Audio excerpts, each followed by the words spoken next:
વાત કરવી છે એ અભિયાનની જે શરૂ થયું ત્યારથી જ વિવાદમાં સપડાયું છે ભારતીય જનતા પાર્ટીનું સદસ્યતા અભિયાન। જી હા, ત્રીજી વાર વિવાદ ઊભો થયો છે અને નવો વિવાદ મજબૂરીનો લાભ ઉઠાવતા થયો છે। મહેસાણામાં દર્દીને સારવાર આપવી હોય તો ભાજપના સભ્ય બનવું પડે, આ સવાલ ઉઠ્યો છે। પણ આખરે કેમ આવું? અને એ તો ઠીક છે, કોંગ્રેસના નેતાઓ પણ ભાજપના સભ્ય બની ગયા, કેવી રીતે એ જુઓ। ફરી વિવાદમાં ભાજપનું સદસ્યતા અભિયાન, સારવાર પહેલા દર્દીને સભ્ય બનાવવાનો પ્રયાસ। મહેસાણા વિસનગરના સિવિલ હોસ્પિટલમાં બનેલી એક ઘટનાએ ફરી ભાજપના સદસ્યતા અભિયાન પર સવાલોનો મારો ચલાવ્યો છે। સિવિલ હોસ્પિટલમાં સારવાર લેવા ગયેલા દર્દીના પરિજન અને સિવિલ કર્મચારીનો એક વિડીયો વાયરલ થયો છે, જેમાં દર્દીના પરિજને આરોપ લગાવ્યો કે સારવાર આપતા પહેલા મોબાઈલ નંબર લેવામાં આવ્યો અને ત્યારબાદ તેમાં આવેલો ઓટીપી માંગવામાં આવ્યો, જે જોતા માલુમ પડ્યું કે અહીં તો ભાજપનું સદસ્યતા અભિયાન ચાલે છે।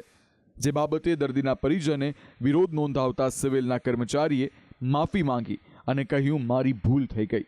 ઇન્જેક્શન લેવા એટલે તમે રાત તે જ કીધો ને એ આવું બોલવાનું નહીં। બીજું અરે કેમ ઓટીપી તમે ઇન્જેક્શન લેવા એટલે ઓટીપી માંગ્યો? એવું જ કીધું કે તમે ઇન્જેક્શન લેવાનું છે તો ઇન્જેક્શન એટલે મેં કીધું હા તો ઓટીપી આપો। ઇન્જેક્શન હોય તો આ રૂમમાં 4 નંબરમાં આ એ રૂમમાં જ હતો, તમે દરવાજામાં જ મળ્યા બરોબર? નથી તમારે ઇન્જેક્શન લેવા અરે પૂછ્યો એટલે કે ઇન્જેક્શન લેવાય, મેં કીધું હા, એટલે તમે કીધું મને ઓટીપી આપો બરોબર।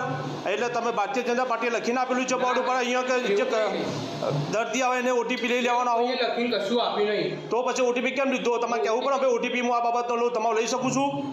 પણ અમને ખબર જ નથી। જો ખબર નથી તો કઈ રીતે લીધો ઓટીપી? ભૂલથી લેવાય। હા, કઈ રીતે ભૂલથી? પણ આના ચાર મેમ્બરશીપ તમે આ ધંધા ચાલ્યા છે, આ ગોળો ધંધાઓ ચાલ્યા છે આવા સિવિલમાં દર્દીઓ સાથે। વિસનગરના સિવિલના આરએમઓએ આ ઘટના પર પહેલા તો કીધું કે મને જાણ નથી, જે બાદ તેમણે પણ કર્મચારીને ઠપકો આપ્યો। સાહેબ બોલો, તમારે શું કહેવું છે?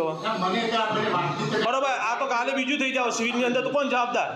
તમે આરએમઓ છો, કાલે બનાવ બીજો બનશે તો કોણ જવાબદાર છે સિવિલની અંદર? ભૂલ થઈ એમ ના ચાલે ને। તમે ઓટીપી કઈ રીતે માગી શકો છો કોઈની જોડે? અને સિવિલમાં દર્દી આવે તો ઘટાઈને આપી જ દે કે ભાઈ ઓટીપી આપવો પડશે ઇન્જેક્શન લેવા આવ્યું છે તો તમે માગેલો ઓટીપી કે ભાઈ ઇન્જેક્શન લેવા ઓટીપી આપો મને, તમે એમ જ કીધું એટલે અમારે તો ઓટીપી આપવો જ પડે સાહેબ, તમે જવાબ આપો બરાબર કે આપણે મારી જોડે રજૂઆત કરી બરોબર હોસ્પિટલમાં પ્રવૃત્તિ ના જોઈએ, દર્દી આપણે બધા માટે સરખા। દર્દીના પરિજને કહ્યું કે સરકારી હોસ્પિટલમાં કેવી રીતે કોઈ પાર્ટીનું સદસ્યતા અભિયાન ચાલી શકે?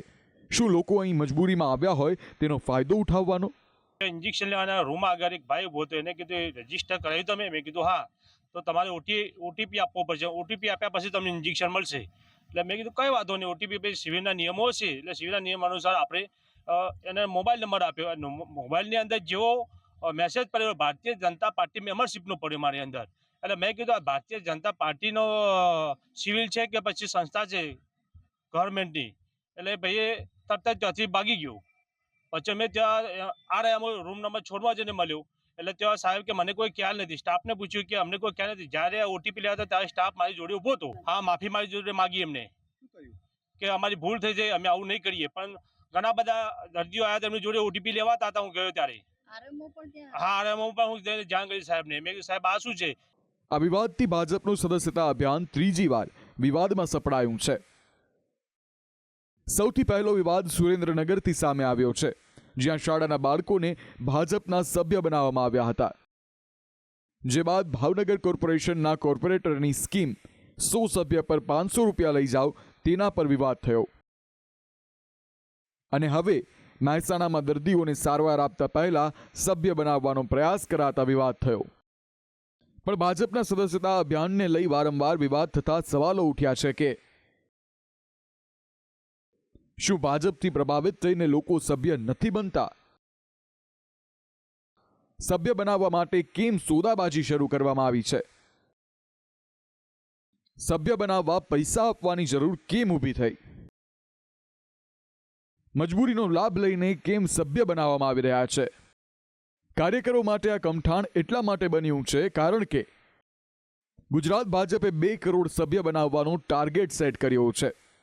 જેના માટે નેતાઓ અને કાર્યકરો ઈડી ચોટીનું જોર લગાવી રહ્યા છે, જેમાં વિવાદ સર્જાઈ રહ્યો છે.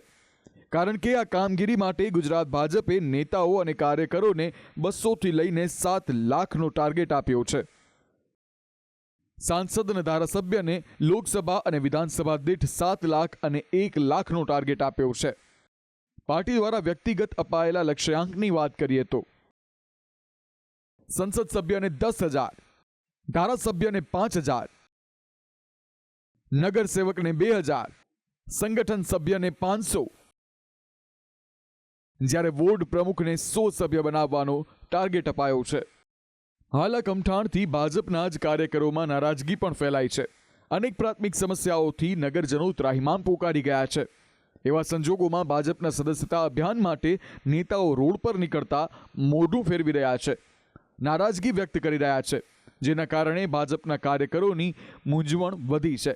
જે કામ સ્વૈચ્છિક કરવામાં આવતું હતું તેમાં ટાર્ગેટ આપવામાં આવતા ઘણા કાર્યકરો પણ નિષ્ક્રિય થઈ ગયા છે. તેવામાં આવા વિવાદથી મુશ્કેલી હજી પણ વધી રહી છે. બ્યુરો રિપોર્ટ, સંદેશ ન્યૂઝ.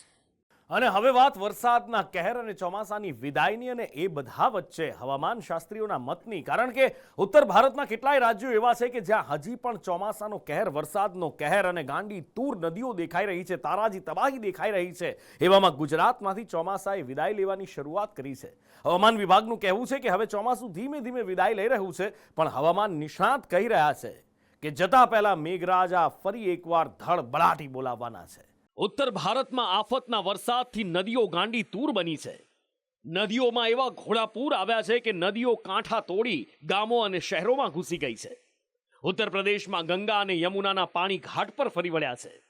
પાણીનું સ્તર હવે ધીમે ધીમે ઘટતા લોકોને થોડી રાહતનો અનુભવ થઈ રહ્યો છે, પણ જોખમ હજી સંપૂર્ણ રીતે ટળ્યું નથી. એક બાજુ ઉત્તર ભારતમાં આકાશી આફત તોળાઈ રહી છે, તો બીજી બાજુ ગુજરાતમાંથી ચોમાસું ધીમે ધીમે વિદાય લઈ રહ્યું છે. હવામાન વિભાગનું કહેવું છે કે હવે રાજ્યમાંથી ચોમાસાએ વિદાય લેવાની શરૂઆત કરી દીધી છે. આવનારા સમયમાં રાજ્યમાં સામાન્ય ઝાપટા પડી શકે છે, ભારે વરસાદની કોઈ શક્યતા નથી. आने वाले 7 दिनों की हम बात करें तो बारिश जो है गुजरात में जो है बहुत कम देखने को मिलेगी जैसे जैसे दिन गुजरेंगे. अगर हम बात करें वार्निंग की, किसी भी प्रकार की जो है अगले 7 दिनों के लिए हैवी रेनफॉल वार्निंग नहीं दी गई है. साथ ही जो है कच्छ को जो है अगले 7 दिनों के लिए ड्राई रखा गया है. अगर हम बात करें सौराष्ट्र रीजन की, अगले 3 दिनों तक जो है कुछ हिस्सों में छुटपुट बारिश देखने को मिल सकती है. उसके बाद सौराष्ट्र में भी जो है डे 4 ऑनवर्ड्स जो है ड्राई रहेगा वेदर. मानसून विड्रॉल के लिए जो है कंडीशन फेवरेबल बनती हुई दिख रही हैं. आगे आने वाले समय में जो है जैसी कंडीशन फेवरेबल होंगी उसके लिए जो है अपडेट कर दी जाएगी. પણ હવામાન નિષ્ણાત પરેશ ગોસ્વામીનું કહેવું છે કે મોન્સૂન બ્રેક ચાલી રહ્યો છે, એટલે કે મેઘરાજા એક નાનકડા બ્રેક પર ગયા છે. રાજ્યમાંથી વિદાય લેતા પહેલા એક જબરજસ્ત રાઉન્ડ રમવાના છે. તેમણે 24 સપ્ટેમ્બરથી 3-4 દિવસ ભારે વરસાદ પડવાની આગાહી કરી છે. એટલે એક મજબૂત સિસ્ટમ ગુજરાત ઉપરથી પસાર થવાની છે અને એ સિસ્ટમ છે એ લગભગ 24 સપ્ટેમ્બર આસપાસ પસાર થાય તેવી શક્યતાઓ છે. એટલે 24 સપ્ટેમ્બરમાં કદાચ 24 થી 36 કલાક આગળ પાછળ થઈ શકે. 24 અથવા તો 25 થી રાજ્યની અંદર વરસાદની શરૂઆત થશે. એ જે વરસાદની શરૂઆત હશે એ લગભગ 3 થી 4 દિવસનો વરસાદી રાઉન્ડ હશે અને એ રાઉન્ડની અંદર 2 થી લઈ અને 4 ઇંચ સુધીના રાજ્યના અલગ અલગ વિસ્તારોમાં વરસાદ નોંધાય તેવી શક્યતાઓ છે. હવામાન નિષ્ણાતો કહી રહ્યા છે કે આ વખતે નવરાત્રીમાં વરસાદનું વિઘ્ન જોવા મળી શકે છે, પણ નિષ્ણાતો ભારે વરસાદની શક્યતા નકારી રહ્યા છે. એટલે વરસાદી માહોલ હશે તો પણ એ છૂટો છવાયો જોવા મળશે. ગુજરાતમાં ચોમાસાની વિદાયની ચર્ચા શરૂ થઈ ગઈ છે, પણ મેઘો જતા જતા પણ માહોલ બનાવતો જશે. બ્યુરો રિપોર્ટ, સંદેશ ન્યૂઝ.